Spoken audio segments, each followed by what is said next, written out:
Good evening, dear learners. This is your educator, Rashi Pudal for UGC NET Paper 2 English. And in our today's session, we are going to start a new poem that is Whitsun Weddings by Philip Larkin. This particular poem was published in a collection named The Whitsun Wedding. Poem का भी नाम है the Whitson wedding और जिस collection में ये publish हुआ है उस कलेक्शन का भी नाम है the Whitson weddings. It was published in 1964 and the poem is written during post World War II time. Post World War II period, अगर आपने post modernism and modernism cover किया है देन यू मस्ट नो कि post modernism का जो time period होता है there was a decline of religious belief in the society. The faith of the people were questioned at that time. They didn't knew what to do exactly क्योंकि उस time पे बहुत कुछ हो रहा था सोसाइटी में और सबसे ज्यादा जो हो रहा था वो हो रहा था डिस्ट्रक्शन. सो ये पोएम जो है ये concept of marriage, ordinary life and transition to adulthood इसके बारे में बात करता है.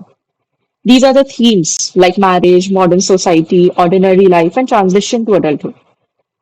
So the poem describes a train journey that is undertaken by the speaker on Whitsun Saturday. What is a Whitsun Saturday? Whitsun Saturday is basically a holiday. Whitsun Saturday is a holiday, Christian holiday. Long holiday होता है इसीलिए people prefer कि हम लोग Whitsun time पे शादी करेंगे क्योंकि वीकेंड्स काफी लंबे लंबे हॉलीडेज होते हैं, वीकेंड्स भी आ जाते हैं, तो बहुत कुछ होता है. तो स्पीकर जो है he is on a journey and it is Whitsun Saturday and as the train travels from Hull to London. तो बेसिकली द पोएट जो हमारे स्पीकर है वो हल टू लंदन जा रहे हैं. फ्रॉम विलेज टू सिटी ये जर्नी, इससे हमें पता चलेगा कि कैसे लाइफ विलेज टू सिटी में चेंज हो जाता है. मॉडर्निटी, विलेज लाइफ जो है that is about tradition, right? A lot of traditions, and city life is a lot about modernity, open views. इसलिए ये जर्नी भी ऐसी है. And the speaker notices several wedding parties at various stations there, and each time the train stops he sees a newly married couple and their family, and the poet observes their celebration, their emotion and social battle.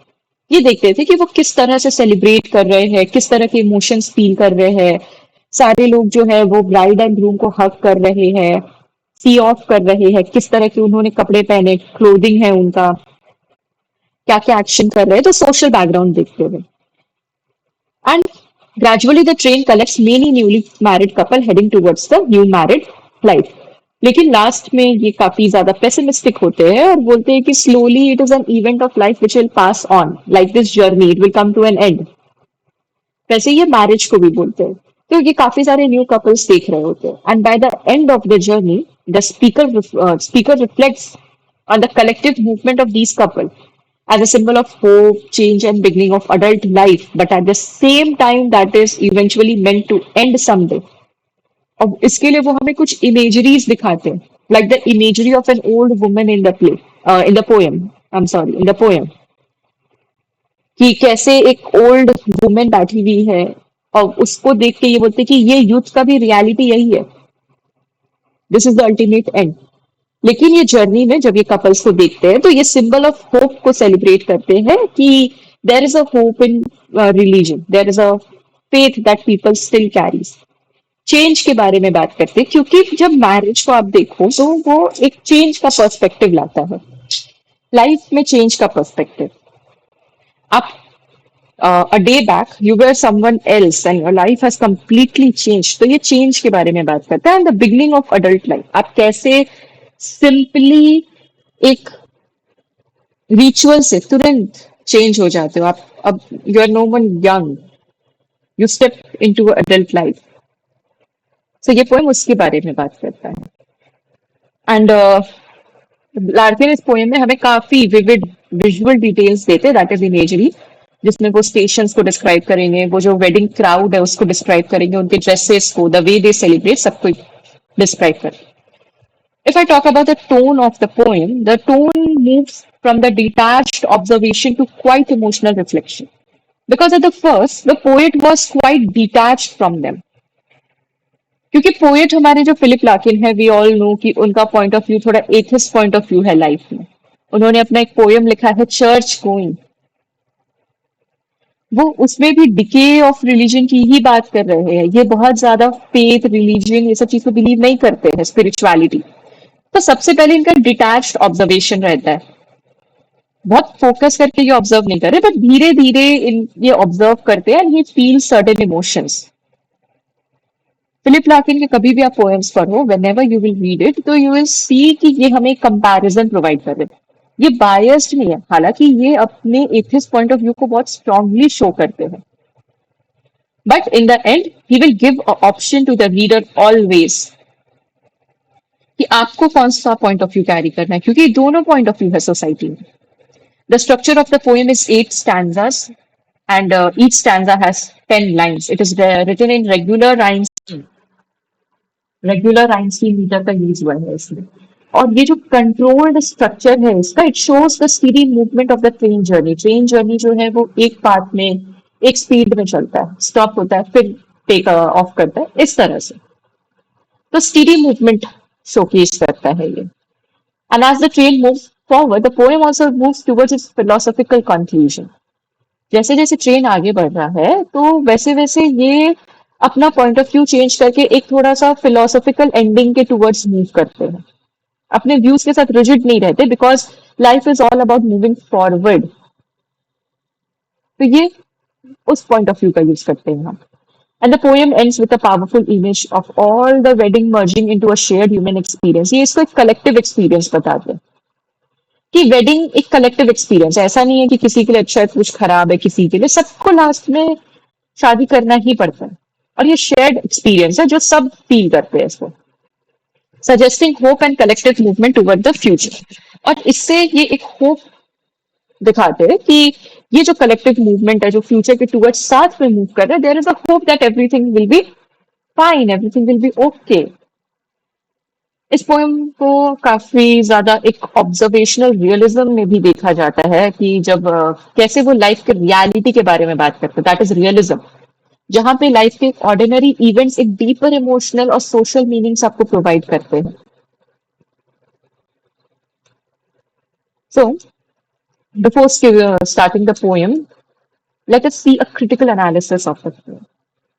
सबसे पहला point जो आपको इसमें देखने को मिलेगा that will be realism and observation of ordinary life. Ordinary life is the reality right. That is the truth. आप इसको नहीं चेंज कर सकते. So this is one of the most important feature that Larkin uses in his poetry. Not in just this poetry. इस सिर्फ इस poem में नहीं वो अपने सारे पोएम में ये वाला पॉइंट ऑफ व्यू रखते हैं. ये आपका एक बहुत इंपॉर्टेंट थीम भी बनता है आपके लिए. ही फोकसेस ऑन एवरीडे लाइफ. ये कोई बहुत हीरोइक या एक्स्ट्राऑर्डिनरी इवेंट्स के बारे में नहीं बात करते. ऑर्डिनरी सोशल ओकेजन्स के बारे में बात करते हैं like praying.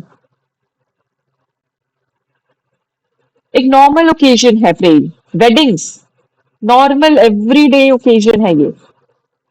So the poem begins with a simple train journey, and as the train stops at different stations, the speaker notices crowd of wedding guests, bride, and families.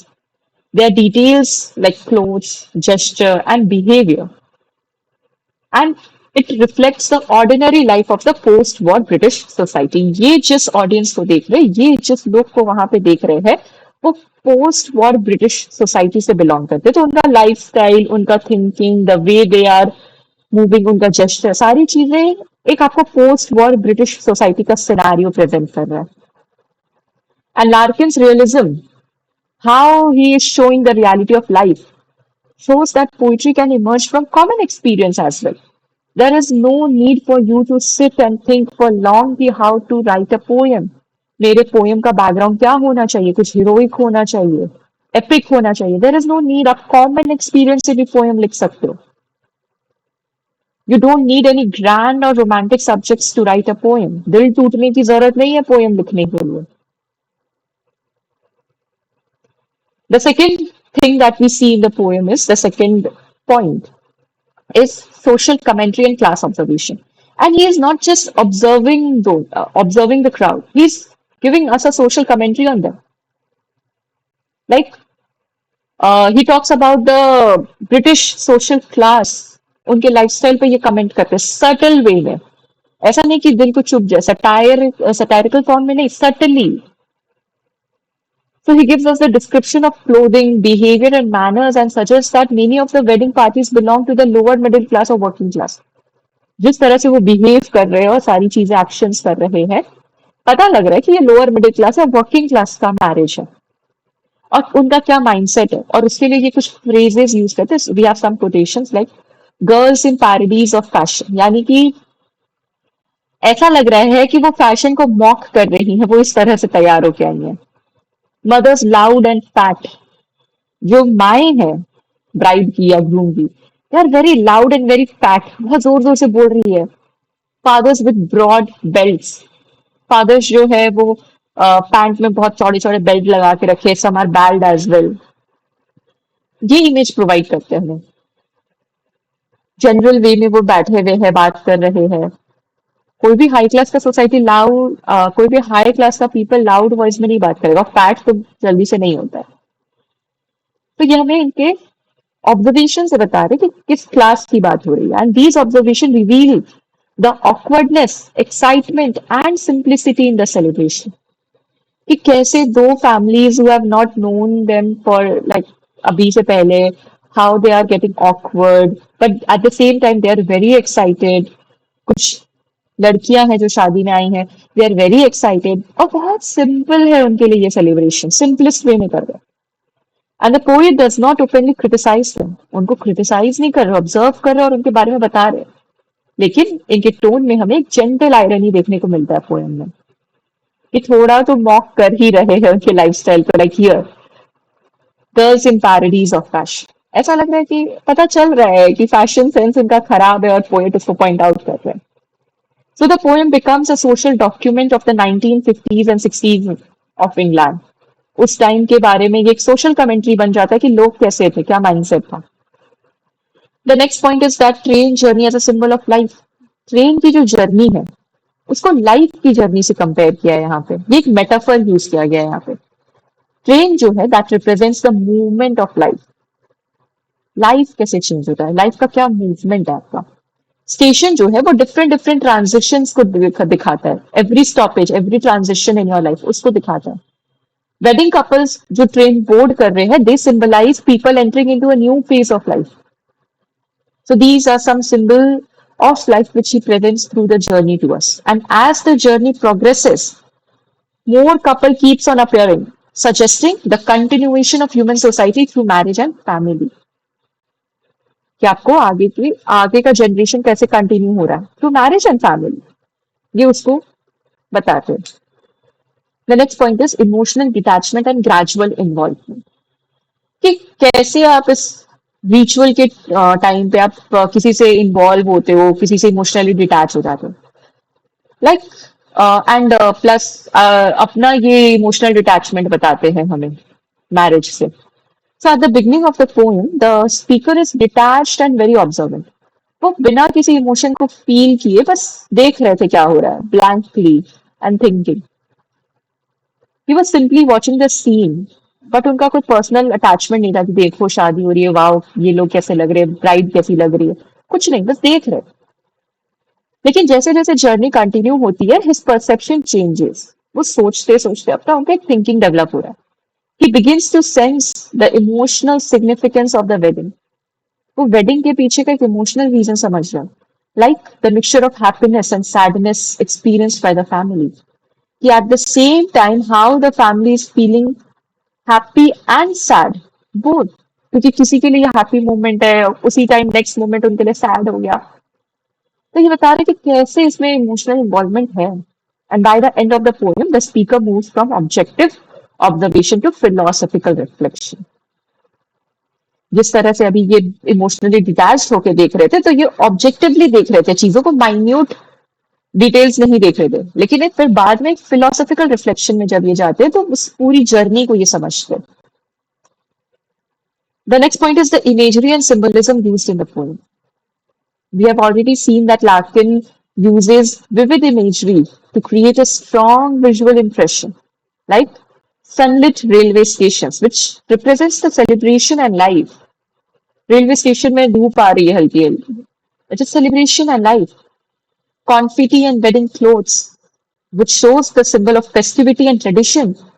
कि कैसे लोग traditional है अभी भी और फेस्टिविटी को कितने enjoyment के साथ सेलिब्रेट करते हैं. And the final image of arrows becoming rain, which symbolize the spread of life and future generation. जब हल्की हल्की बारिश होती है तो उसको कह रहे हैं कि ये सेपरेट कर रहा है लाइफ को. फ्यूचर जनरेशंस का क्रिएशन हो रहा है ऐसा लग रहा है. So the final metaphor that suggests that wedding are not isolated events but part of a larger human pattern of continuity and renewal. कि वेडिंग्स जो है वो कोई आइसोलेटेड इवेंट नहीं है कि आप उसको अकेले समझ सकते हो, बट वो एक लार्जर ह्यूमन पैटर्न को आपको बताता है which shows the continuity and renewal. Like ये वेडिंग को सिर्फ और सिर्फ वेडिंग की तरह नहीं देख रहे, but creation of future generation देख रहे हैं. He is comparing like that कि इससे फ्यूचर जनरेशन क्रिएट होगा. तो in order to create the future generation, ये present moment, the wedding is important. The next topic is the next point is tone, irony, and sympathy. Poem का जो tone है that is bit ironical, but it carries a sympathy within it. And at the time, the speaker observed that the wedding parties with a mild humor and irony, especially when describing the guest clothes or behavior. जब वो guest के clothes और behavior को बताते हैं तो वो sympathy रख रहे हैं, humor create कर रहे हैं और irony भी उस time पे present कर रहे हैं. लेकिन उनका जो पोइटिक टोन है that is not a मॉकिंग tone, बल्कि रेस्पेक्टफुल है और कंटेम्पलेटिव है. The next point is significance of the ending. हमारा पोएम जिस तरह से एंड होता है उसका क्या मतलब है. लास्ट में लाइन्स है फ्रेल ट्रैवलिंग कोइंसिडेंस या फिर the metaphor of an arrow shower sent out of site somewhere becoming rain. ये आपको 3 पॉइंट सजेस्ट करते हैं. The couple moving toward an unknown future. ऐसा लग रहा है कि वो एक जर्नी में जा रहे हैं जिसके बारे में वो जानते ही नहीं है, that is unknown to them. And the continuation of human life, और ये कंटिन्यू होगा no matter what. Human life भी इससे कंटिन्यू होगा. And the transformation of individual experience into a collective human destiny. कि कैसे एक इंडिविजुअल एक्सपीरियंस पूरे के पूरे सोसाइटी, पूरे के पूरे कास्ट, रिलीजन, सारे ह्यूमन बींग्स में कलेक्टिव एक्सपीरियंस शेयर करता है. So this ending gives the poem a universal meaning beyond the specific event of wedding. कि सिर्फ ये वेडिंग को वेडिंग की तरह नहीं देखेंगे, बट उसके पीछे एक बहुत लॉजिकल सा रीजन देंगे why it is important.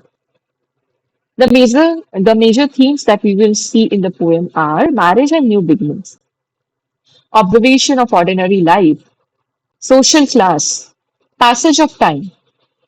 Some important symbols are like the train journey, which shows the life journey and movement toward the future. Wedding couples, which shows the new beginnings and social continuity. Stations, which symbolizes stages or transitions in life.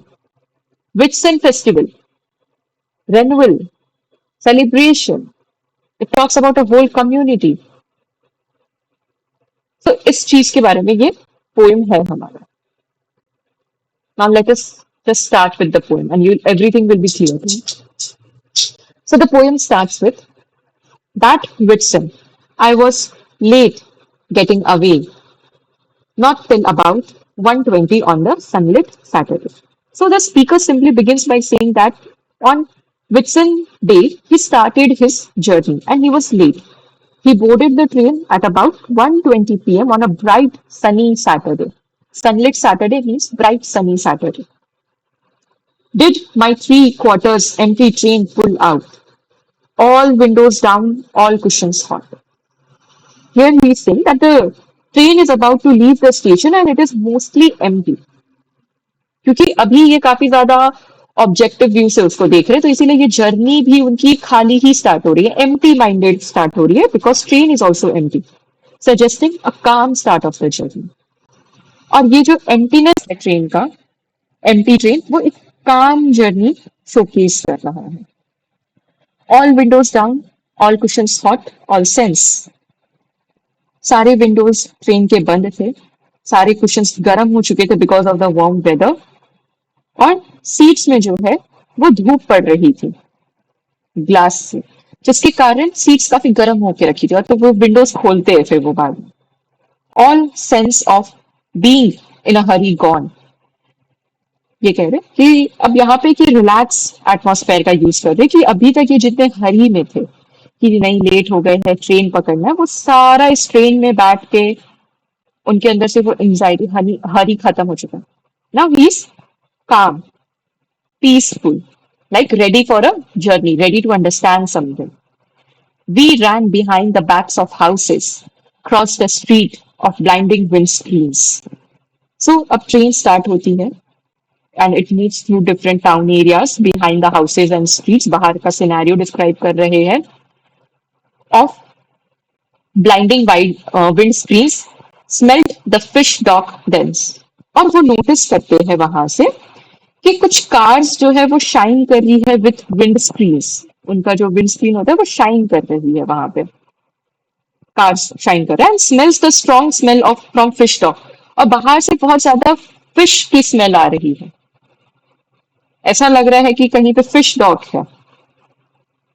Typical of industrial town, and this scenario describes कि ये एक typical industrial town को cross कर रहे हैं।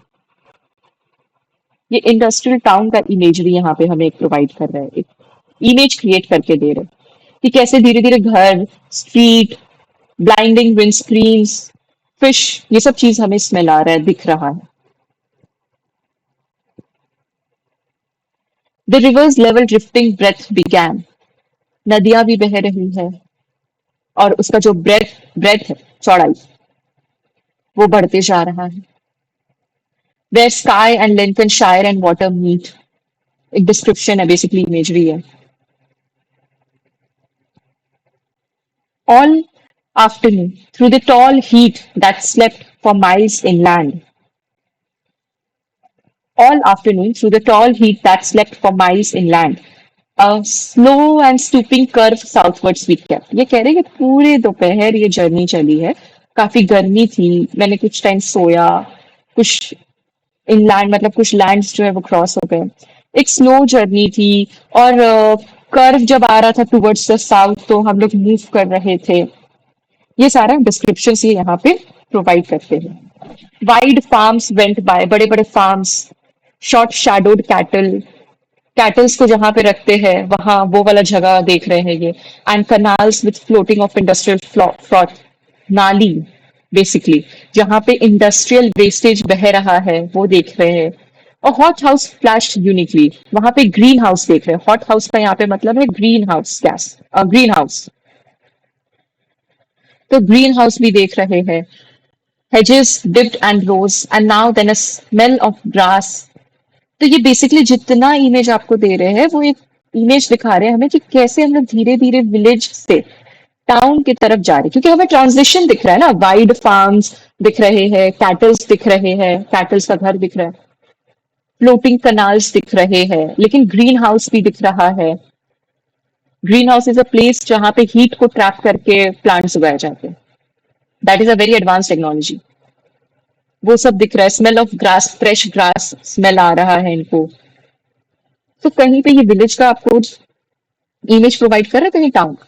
Until the next town, new and non describe. ये कह रहे हैं कि हम लोग जैसे ही नेक्स्ट टाउन में पहुंचते हैं वो काफी ज्यादा न्यू था, बाकियों से अलग था, और उसका कोई डिस्क्रिप्शन अभी हम नहीं दे रहे। Approach with acres of dismantled cars, और वहां पे ये देखते हैं कि दूर दूर तक जहां तक इनकी नजरें जा रही है खाली भंगार, कार्स, डिसमेंटल्ड कार्स पड़े हुए हैं, जो कि अगेन हमें इंडस्ट्रियलाइजेशन शो करता है, मॉडर्निटी शो करता है।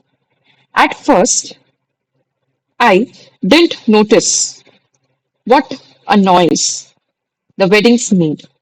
ये कह रहे हैं कि जब उस एरिया को क्रॉस कर रहे थे तो वहां पे स्टेशन में जब हम लोग रुके तो कुछ नॉइज आ रहा था, लेकिन हम सुने नहीं।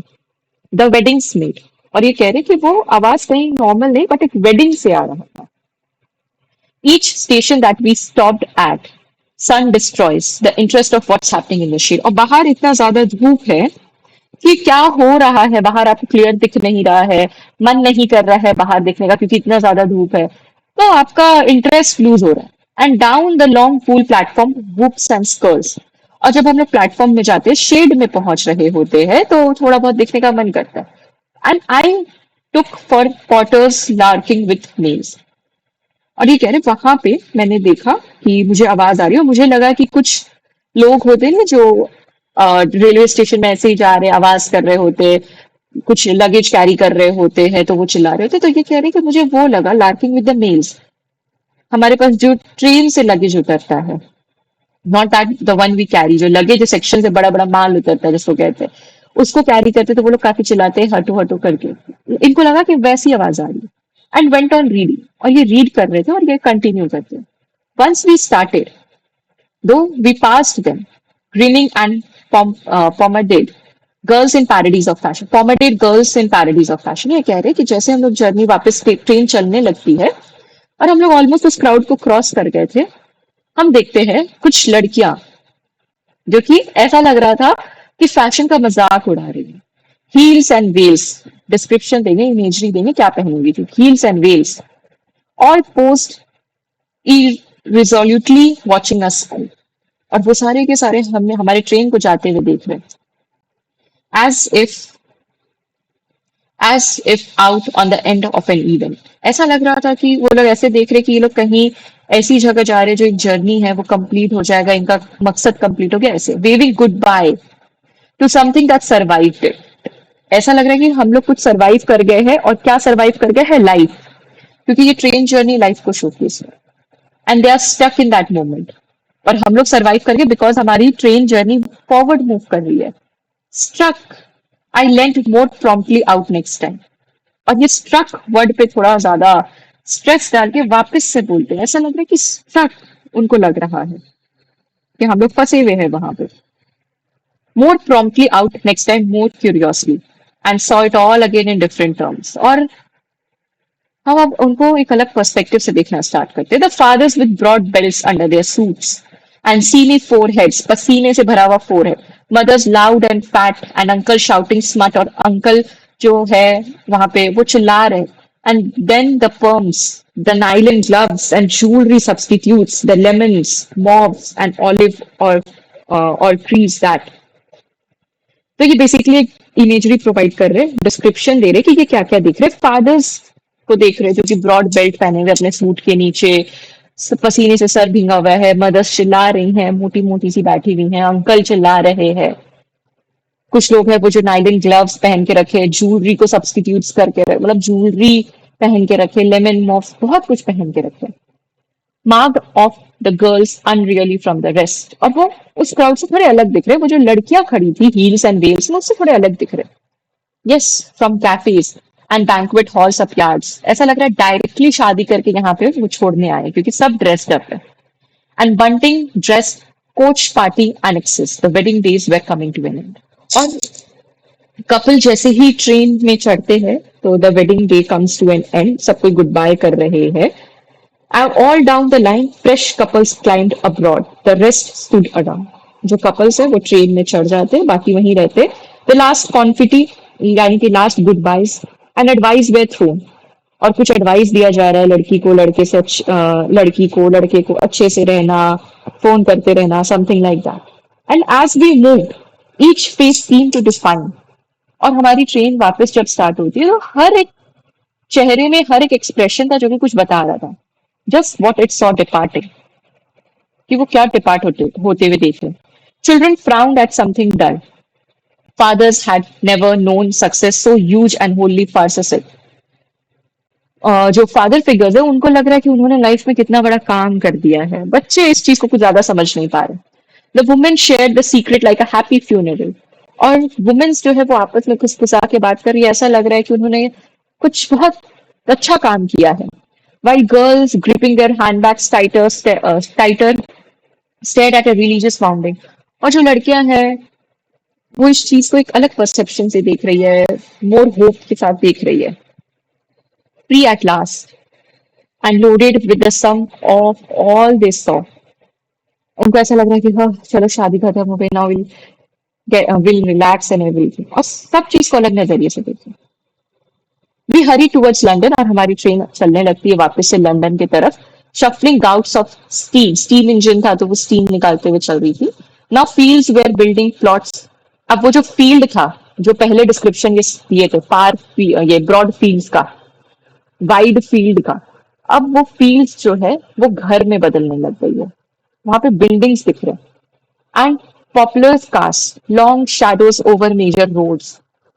रोड में धूप नहीं है, शैडो ही शैडो है, and for some 15 minutes that in time would see just long enough to settle hats and see. और ये जो सिनेरियो है इट इज नॉट गुड, क्योंकि यहाँ पे कुछ लाइवली नहीं फील हो रहा है। इसके पहले वाले पैराग्राफ में उन्होंने स्मेल ऑफ ग्रास की बात की थी which was lively. I nearly died, a dozen marriages got under way. ये कह रहे हैं कि मैं इस बारे में सोच के थोड़ा एग्जॉस्ट हो जाता हूँ मैरिजेस के बारे में। दे वॉच द लैंडस्केप, मैं इन कपल्स को देख रहा हूँ, वो इन लैंडस्केप को एंजॉय कर रहे, sitting side by side. And Odeon went past, a cooling tower. वापस से डिस्क्रिप्शन देंगे, बहुत सारे इमेजरी इसको मैं डिस्क्रिप्शन ही दे रहे हैं क्या क्या पास हो रहा है। And someone running up to bowl and none thought of the others they would never meet. सब अपना एक जर्नी में निकल गए हैं, कोई ये नहीं सोच रहा है कि जिनको वो छोड़ के आए हैं वो इनसे दोबारा मिल पाएंगे नहीं मिल पाएंगे, कुछ नहीं सोच रहे, बस सब इंजॉय कर रहे हैं उस टाइम पे। कोई बिगर पर्सपेक्टिव नहीं देख पा रहा है उस चीज का। और how their life would all contain this hour, या इनके लाइफ का ये मोमेंट जो है that is the important moment, क्योंकि बाद में तो वो सिटी लाइफ में जाके बिजी हो जाएंगे, they won't have time. I thought of London spread out in the sun. वो कह रहे कि मैं लंदन को under the influence of sun imagine करने अगर ट्राई कर रहा हूँ कि जब वहां पे सनलाइट आएगा तो वो कैसा दिखेगा। Its postal districts are small compact lanes packed like squares of wheat. ऐसा लग रहा है कि छोटे छोटे रास्ते, गली कुचले वाले रास्ते बना दिए गए। There we were aimed, and as we raced across bright knots of rail, past standing pullmans, walls of blackened moss, came close, and it was nearly done. This frail traveling coincidence. ये कह रहे कि जैसे धीरे धीरे हमारी journey आगे जा रही थी towards our aim, towards the city life London, हम लोग जल्दी जल्दी बढ़ रहे थे आगे, और हमें कुछ मुझे कुछ लाइफ का एक्सपीरियंस मिल रहा था, बहुत कुछ पीछे छोड़ के आ गए हैं। और जैसे जैसे वहां पे आ रहे हैं मुझे लग रहा है कि वो फाइनली ये जो ट्रैवलिंग को इंसिडेंस है जिसमें मुझे इतना कुछ रियलाइज हो गया, लाइफ के बारे में पता चला, it has come to an end and what it held stood ready to be loose with all the power. और ये जो थॉट्स मेरे इतने टाइम से मेरे अंदर थे, मैं सोच रहा था जर्नी में पूरे, अब उसको फील करने का टाइम आ गया। ये बेसिकली कह रहे that being changed can give, और ये मेरे पर्सपेक्टिव के चेंज से आ सकता है। वी स्लोड अगेन, लेकिन जैसे ही हम लोग पहुंचने वाले होते हैं फिर हम लोग वापस से थोड़ा स्लो डाउन करते हैं। And as the tightened brakes took hold there swelled a sense of falling. और जैसे ही ब्रेक्स लगता है, तो आप ब्रेक्स लगता है तो थोड़ा सा आपको एक रिफ्ट फील होता है, राइट? तो जैसे ही ब्रेक्स लगता है इनको वो धक्का फील होता है, इनको एक सेंस ऑफ फॉलिंग का फील आता है कि सब कुछ खत्म हो रहा है, लाइक एन एरो शावर। और यहीं पे वो बताते हैं लाइक एन एरो शावर, जैसे कि कुछ चेंज हो गया और सब कुछ फॉल कर रहा है, क्योंकि एरोज नीचे फॉल करते हैं, शार नीचे फॉल कर, sent out of site somewhere becoming a rain, जो कि ऊपर से नीचे गिर रहा है तो वो जर्नी हम देख रहे हैं रेन का, लाइक दिस। लेकिन जब वो पूरा नीचे गिर जाता है तो वो नजर से आपके हट जाता है, एंड समवेयर बिकमिंग रेन, और वो कहीं ना कहीं जाके रेन बन जाता है, किसी के लिए वो रेन का डिस्क्रिप्शन बन जाता है। ये कंपेयर कर रहे हैं। और रेन के डिस्क्रिप्शन के लिए हमने पढ़ा है क्योंकि हमें लाइफ के बारे में बताते हैं, यहाँ से न्यू लाइफ के बारे में बताते हैं कि आप कैसे आगे ह्यूमन जनरेशन में कंट्रीब्यूट करोगे। लाइक ये जो एरो शावर्स है वो कहीं ना कहीं जाके रेन बन जाएंगे, यानी कि जो मैरिड कपल्स है वो कहीं ना कहीं जाके आगे के ह्यूमन एग्जिस्टेंस के रीजन बन जाएंगे। So this is what the whole poem is about. ये पोएम थोड़ा तो टिपिकल है टू अंडरस्टैंड, बट आप इसको थोड़ा टाइम लेके आराम से इंटरप्रेट करके पढ़ोगे तो you will be able to understand it. Critical appreciation वाले जो पॉइंट है हमारे, देर आर 7 to 8 पॉइंट्स, आप उसको थोड़ा अच्छे से पढ़ना तो you be able to understand. Overall the poem is a very powerful examples of Larkin poetic style. वो हमें एक सिंपल ट्रेन जर्नी से कितना इंटेंस टॉपिक बता देते हैं, like the topic of marriage, social class, time, human continuity, collective emotions, बहुत कुछ बता देते हैं। और एक रियलिस्टिक ऑब्जर्वेशन है ये, ऐसा भी नहीं है कि कुछ इल्यूजन क्रिएट करके आपको बता रहे। That is why this poetry is important.